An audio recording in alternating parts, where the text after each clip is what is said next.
Have you ever taken a photo that just felt a bit disconnected? Have you got a minute? Let's educate, empower, and inspire your photography, one 60-second tip at a time.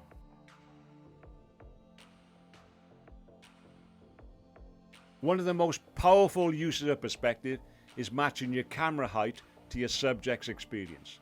Let me explain. If you photograph children from adult eye level, it can feel distant, like you're looking down on them, because you literally are. But the moment you drop down to their height, everything changes. Suddenly, the world feels bigger, the story feels more authentic, and the picture feels far more connected.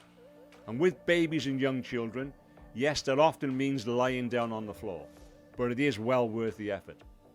And this just doesn't apply to kids.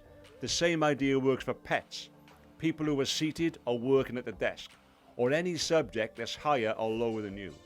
And here's the takeaway. Don't shoot from your world, shoot from theirs. It's far more engaging.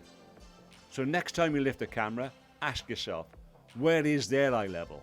Then start there. It's a small, simple shift, but it makes a massive difference. And if you want to go deeper into this, check out episode 7 of the Ultimate Checklist series here, where we break this down in much more detail. That was your Focus Bite, and better photos aren't about gear, they're about vision. Thanks for watching. I'll see you in the next one.